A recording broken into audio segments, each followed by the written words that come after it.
और लास्ट है वो है इवेल्युएशन। अब ये इवेल्युएट करेंगे कि जिस मकसद के लिए हमने ये प्रोजेक्ट किया था, आया वो मकसद अब अचीव हुआ या नहीं हुआ। नहीं हुआ तो कहां पे खराबी रह गई, कहां पे वीकनेस रह गई, इस वीकनेस को कैसे हमने टैकल करना है। अगर हुआ तो किस अंदाज से हुआ, हमारे तमाम ऑब्जेक्टिव्स अचीव हुए, इसको कहते हैं इवेल्युएशन। इसके 4 स्टेप्स हैं इस प्रोजेक्ट के। उसको जब आप इंप्लीमेंट करेंगे तो इसके 5 स्टेप्स हैं। क्रिएट अ सिचुएशन, अच्छा selection of the problem, execution और लास्ट में इसकी इवेल्युएशन। अच्छा, तीसरा जो मेथड है जो अक्सर यूज होता है वो प्रॉब्लम बेस्ड लर्निंग है। ये प्रोजेक्ट मेथड की तरह ही है। कोई सोशल प्रॉब्लम या कोई इकोनॉमिकल प्रॉब्लम या कोई साइंटिफिक प्रॉब्लम, किसी भी सब्जेक्ट के हवाले से आप प्रॉब्लम रेज करें और बच्चों से कहें कि इस प्रॉब्लम की सॉल्यूशन आप साइंटिफिक वे में करके हमें दे दें। मिसाल के तौर पर सोशल साइंस में एक प्रॉब्लम आपने दे दिया कि आपके गांव में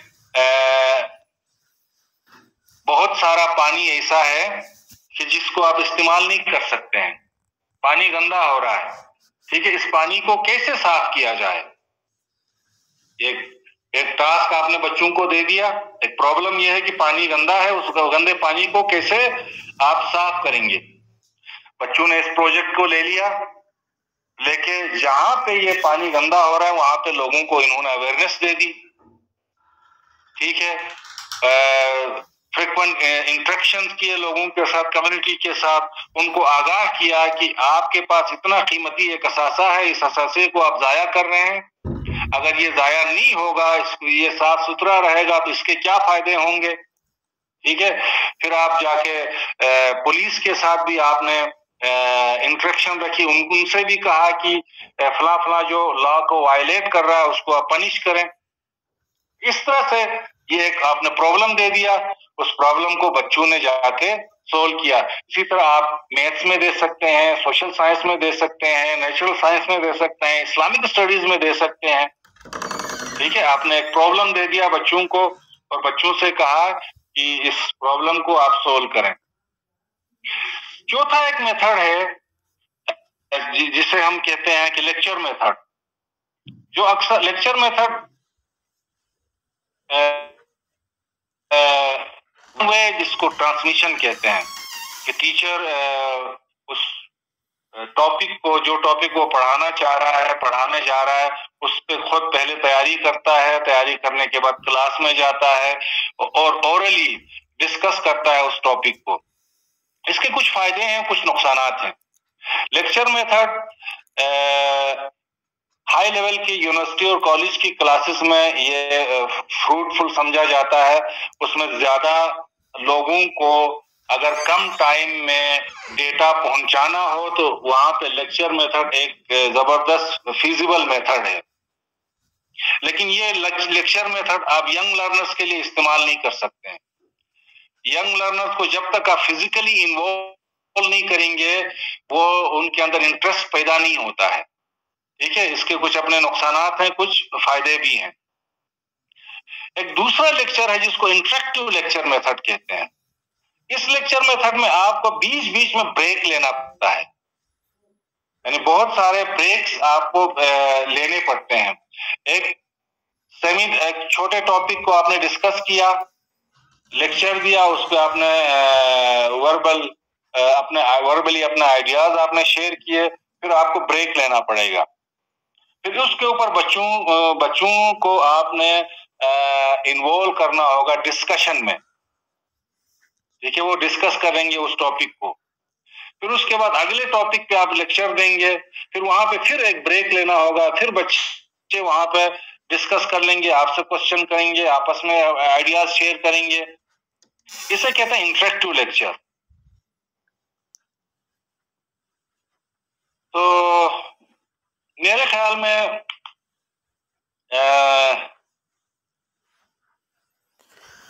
इतने काफी हैं। अगर कोई क्वेश्चन है आपके पास टीचिंग मेथड्स के हवाले से आप पूछ सकते हैं।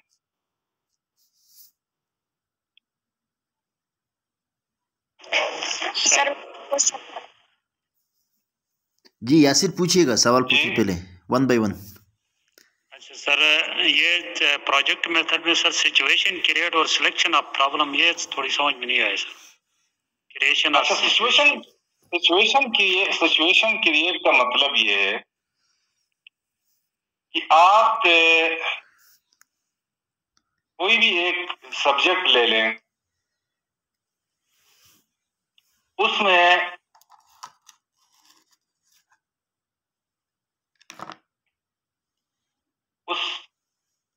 उस प्रोजेक्ट के हवाले से, उस टॉपिक के हवाले से आप नॉलेज देंगे। फिर बच्चों ने क्या करना है वो आप इंस्ट्रक्शंस दे देंगे। नॉलेज आप देंगे, टीचर एज ए टीचर आपका काम नॉलेज देना और इंस्ट्रक्शन दे देना कि ये है क्या, उसके बारे में आप नॉलेज देंगे। अच्छा, इसको करना कैसे है आप इंस्ट्रक्शंस देंगे। ठीक है, ये हो गया सिचुएशन क्रिएट। अब उनके सामने बहुत सारे प्रॉब्लम्स हैं, आपने बहुत सारे प्रॉब्लम्स रखे हैं उनके सामने। ठीक है, अब उनमें से बच्चे एक प्रॉब्लम को सेलेक्ट करेंगे। ठीक है, कैसे? अपनी नॉलेज, अपनी कैपेसिटी, अपना इंटरेस्ट, अपने टैलेंट और उनके पास जो मौजूद रिसोर्सेज, इन चीजों को मद्देनजर रखे वो किसी एक प्रॉब्लम को आइडेंटिफाई करेंगे कि भाई इस पे हम काम करेंगे। यानी बहुत सारे प्रोजेक्ट्स हैं, उनमें से किसी एक को सिलेक्ट करेंगे। वो सिलेक्ट करने का क्राइटेरिया ये होगा जो अपनी कैपेसिटी को देखेंगे, पर्सनल उनमें ये कैपेसिटी है या नहीं है, उनके पास वो रिसोर्सेज हैं या नहीं है, उनका इंटरेस्ट है या नहीं है। ठीक है, इस हिसाब से वो किसी एक प्रॉब्लम को सिलेक्ट करेंगे।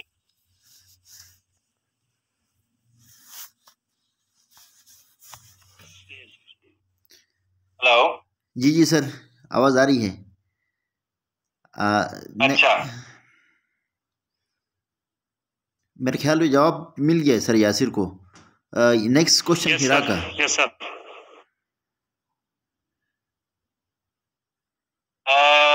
फयाज। Yes sir. सर अच्छा,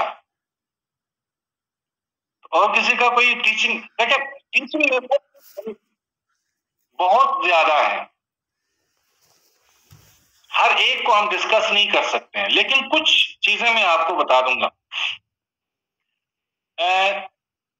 there must be 6 C's in your teaching method. जो भी टीचिंग मेथड आप इस्तेमाल करें उसमें 6 C's कहा जाता होने चाहिए। पहला सी चॉइस, जो मैंने डिस्कस किया। आपके टीचिंग में आपके बच्चों के लिए चॉइस होनी चाहिए। चॉइस से मुराद यानी उनका जो लर्निंग स्टाइल है, लर्निंग स्टाइल के हिसाब से आपके टीचिंग में, आपकी टीचिंग स्टाइल मैच करे। कब कब कब मैच होगी? जब आपके पास एक से ज्यादा टीचिंग मेथड्स होंगे, जब आप एक टॉपिक को कई तरीकों से पढ़ाएंगे। मिसाल के तौर पे जहां आप बोलते हैं वहां स्टूडेंट्स को भी बोलने का मौका दे दें, जहां आप लिखते हैं वहां कुछ दिखा भी दें, वहां कुछ डिस्कशन। मतलब कुछ बच्चे ऐसे हैं जो सिर्फ उनके सामने आप बोले तो वो समझ जाते हैं। कुछ बच्चे ऐसे हैं जब तक वो खुद सवाल ना पूछे उनकी समझ में नहीं आती। कुछ बच्चे ऐसे हैं जो जब तक वो ना देखें बोलने से उनकी समझ में नहीं आती। कुछ बच्चे ऐसे हैं जहां पे वो जब तक सवाल ना पूछें देखने से समझ में नहीं आती। इसलिए आपके पास वैरायटी होनी चाहिए, चॉइस होनी चाहिए आपके बच्चों के लिए। दूसरा कम्युनिकेशन, दूसरा सी कम्युनिकेशन। आपकी कम्युनिकेशन में यानी गैप ना हो, यानी कोई हिंड्रेंसेस ना हो आपकी communication, verbal communication, non verbal communication और रिटर्न कम्युनिकेशन, ये क्लियर हो। तीसरा क्रिटिकल थिंकिंग, चौथा creativity. Creativity, what do you mean by creativity? क्या है क्रिएटिविटी?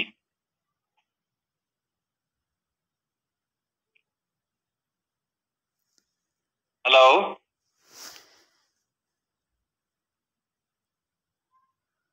आप में से कोई बताएगा क्रिएटिविटी से क्या मुराद लेते हैं आप?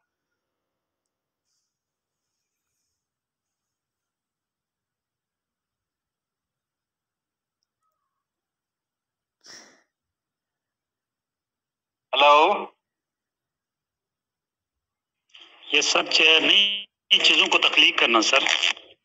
अच्छा, तख्लीक करना। What is the difference between skill and creativity? Skill तो सर सीखी हुई चीजें होंगे मेरे ख्याल में, और क्रिएटिविटी खुद से जो चीज नया बनाता है।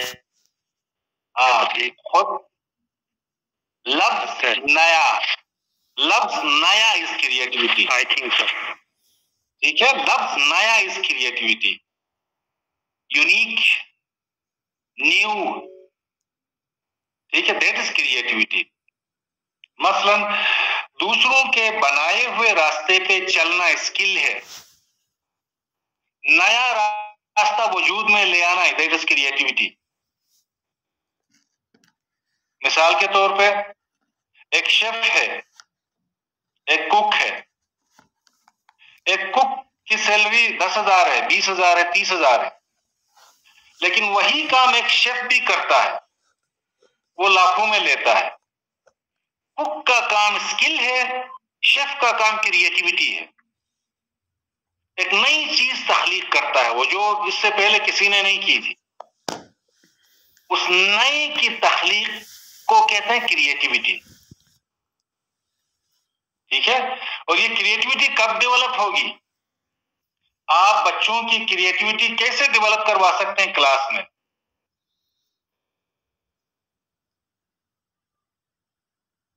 आप बच्चों की क्रिएटिविटी उस वक्त डेवलप करवा सकते हैं कि जब बच्चे रिस्क ले लें। रिस्क ले लें, यानी रिस्क लेना आ जाए आपके बच्चों को, नए चीजों के साथ इंटरेक्ट करें,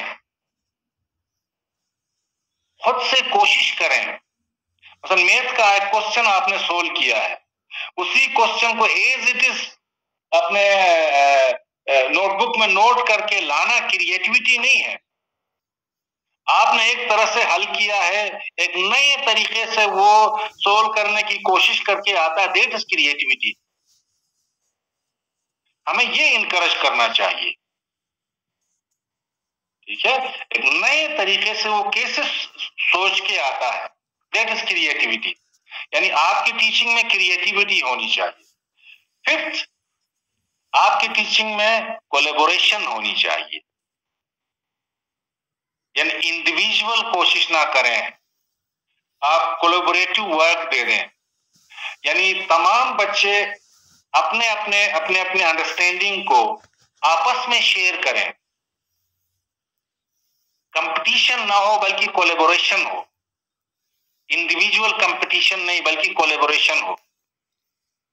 जहां एक जहन काम करता है वहां कई अजहान मिल के काम करें तो बहुत सारे मसाइल सोल्व होंगे।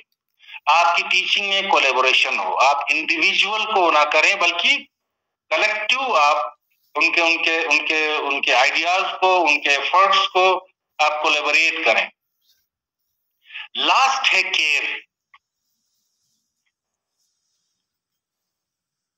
लास्ट सी जो है वो केयर है।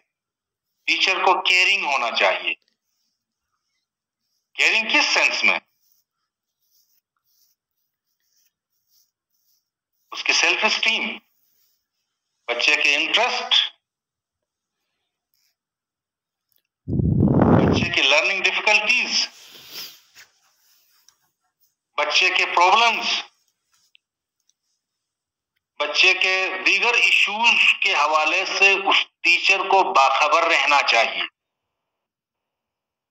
यानी टीचर उस तरह का होना चाहिए कि बच्चा अपने इंतहाई सीक्रेट्स भी उससे शेयर करें। अल्लाह ताला का एक नाम सत्तारुल उयूब है। टीचर को भी इस सेंस में अपने बच्चों के लिए सत्तारुल उयूब होना चाहिए। जब सत्तारुल उयूब नहीं होगा, बच्चे अपने इश्यूज, अपने सीक्रेट्स टीचर से बिल्कुल भी शेयर नहीं करेंगे। जब शेयर नहीं करेंगे, उस बच्चे को ट्रैक पे लाना टीचर के लिए बहुत ही मुश्किल होगा। बच्चा अपने आप को ओपन करे टीचर के सामने। कब करेगा? जब टीचर केयरिंग होगा, जब स्टूडेंट को पता चलेगा कि यानी मेरे लिए मेरा टीचर इंतहाई केयरिंग है, तब वो अपने इश्यूज को, अपने प्रॉब्लम्स को, अपने डिफिकल्टीज को, अपने सीक्रेट्स को अपने टीचर के सामने शेयर करेगा। जब तक शेयर ना करे टीचर के पास कोई अल्लादीन का चिराग नहीं है कि उसकी पर्सनालिटी को वो डेवलप करे। तो लास्ट चीज जो है वो केयरिंग है। आप जो भी मेथड इस्तेमाल करें, ये 6 C's आपके टीचिंग में होने चाहिए। चॉइस, क्रिटिकल थिंकिंग, क्रिएटिविटी, अच्छा कोलैबोरेशन और केयरिंग।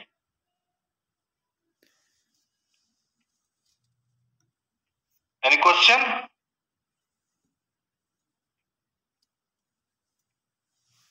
अच्छा सर, एक कोलैबोरेशन और कॉपरेशन और कोऑर्डिनेशन, इनमें फर्क सर थोड़ा सा अगर बता देते हैं।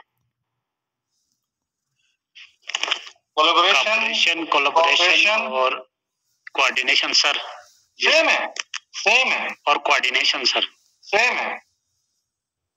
यानी कोऑर्डिनेशन में ये है कि एक के काम को दूसरों के काम के साथ आप कोऑर्डिनेट करते हैं। मिसाल के तौर पे मैनेजमेंट में एक वर्ड यूज होता है सिनर्जिकल इम्पैक्ट, या एक वर्ड आपने सुना होगा सिनर्जाइज।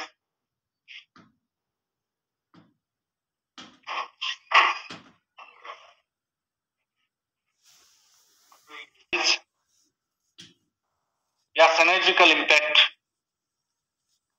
सुना है ये कभी? Hello? Yes sir, yes sir. Synergical impact मिसाल के तौर पे जी सर सुना है अभी, जैसे जेन जी सर। 2 + 2 = 5। Is it possible?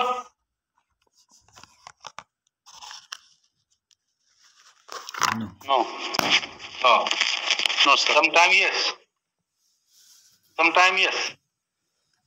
मिसाल के तौर पे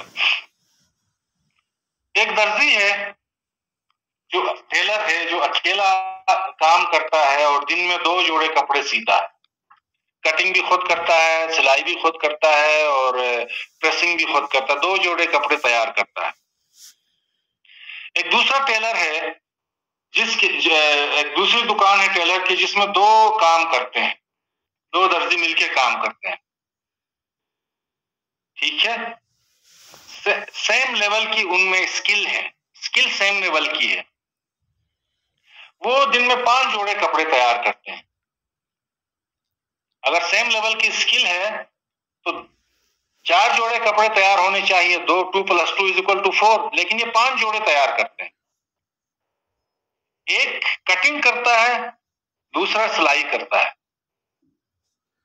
ठीक है, एक कटिंग में माहिर है, दूसरा सिलाई में माहिर है। अब मालिक ने क्या किया, इन दोनों के काम को कोऑर्डिनेट किया प्रॉपरली। इन दोनों के महारतों को, स्किल्स को कोऑर्डिनेट किया। इस वजह से पॉजिटिव सिनर्जिकल इम्पैक्ट पड़ा और 1 जोड़े कपड़े इजाफी तैयार हो गए। ये 1 जोड़े कपड़े जो इजाफी तैयार हो गए ना, ये पॉजिटिव सिनर्जिकल इम्पैक्ट पड़ा। बाज दफा ऐसा होता है कि मैनेजर वहां पे अगर लोगों के काम को प्रॉपरली कोऑर्डिनेट करता है तो पॉजिटिव सिनर्जिकल इम्पैक्ट पड़ता है। अगर प्रॉपरली कोऑर्डिनेट नहीं कर सकता तो बाज दफा ये 2 दर्जी मिलके 3 जोड़े कपड़े तैयार, एक जोड़ा कपड़े कम पड़ गए, उसकी वजह नेगेटिव सिनर्जिकल इम्पैक्ट हुआ। प्रॉपरली वो उसको कोऑर्डिनेट ना कर पाया। दिस इज कोऑर्डिनेशन, यानी मुख्तलिफ स्किल्स को, मुख्तलिफ एफर्ट्स को मिलाने के इस प्रोसेस को कहते हैं कोऑर्डिनेशन।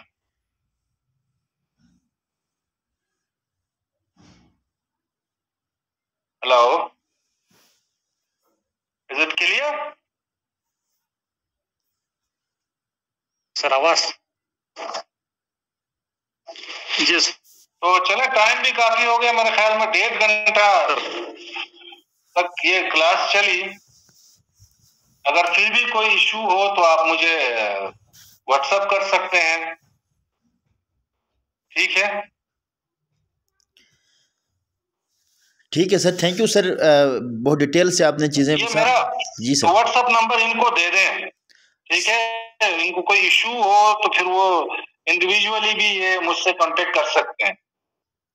बिल्कुल सर। बहुत आला याकूब साहब, बहुत आला। ठीक है सर, थैंक यू सर। अस्सलाम वालेकुम, क्या हाल है? मैं देखें आप आ गए, आपने बता भी नहीं बताया।